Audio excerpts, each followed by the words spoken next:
Whilst the Tudors may have turned castles into playthings for the fashionable aristocracy, it would be many years before castles entirely lost their military purpose.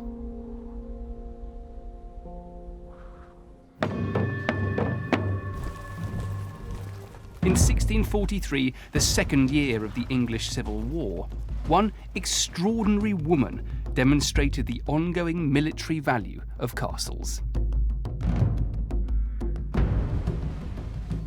I've come to Corfe Castle in Dorset, probably my favourite castle for its wonderful setting. And it was here that one of the most extraordinary and largely untold stories of the English Civil War took place.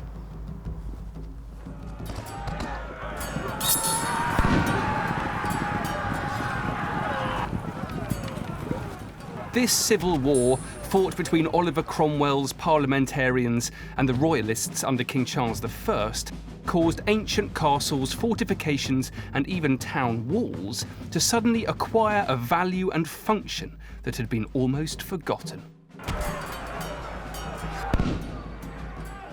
And by 1643, with most of Dorset in the hands of the parliamentary forces, Corfe Castle was holding out as a royalist stronghold. But when its owner, the Lord Chief Justice Sir John Banks, was called away to attend the king, his wife, Lady Mary, assumed control of the castle. And together with her 6 daughters and a force of just 5 men, Lady Mary now prepared to withstand any assault levelled at her. The first attempts to take the castle were pathetic, to say the least. A small group of parliamentarians pretended to be a stag hunting party, but their ruse was seen through. And then another, astonishingly, pretended to be a group of tourists wanting to look around the castle. But Lady Mary sent them all packing and ordered the gates closed to all comers.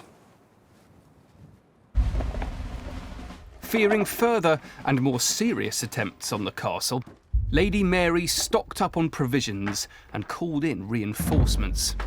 And it was just in time, because in June 1643, the Parliamentarians launched a major siege, with a force of between 500 and 600 Roundheads and 2 siege engines, nicknamed the Boar and the Sow.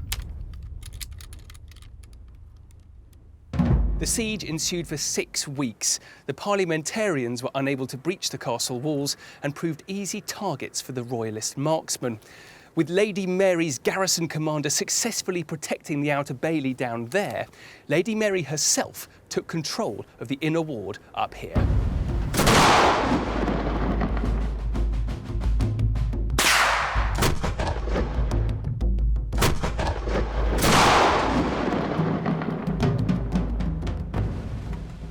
Lady Mary was clearly no pushover, and for rebuffing the siege, she gained the nickname Brave Dame Mary.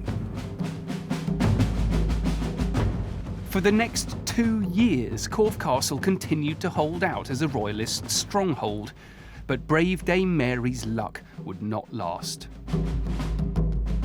One night in February 1646, under cover of darkness, a royalist officer well known to Lady Mary, called Lieutenant Colonel Pitman, arrived here at the southwest gatehouse with what appeared to be a royalist relief force. But what the welcoming garrison didn't know was that Pitman had already been captured and had turned his coat, switched sides, in order to save his life. The relief force was nothing of the sort, but really Parliamentarian soldiers in disguise. By the time that they realised it was too late, Pitman and about 50 of his soldiers had been granted entry and they set about seizing the castle. After several hours of fighting, Brave Dame Mary and her garrison surrendered. So Corfe was finally taken, but only by treachery.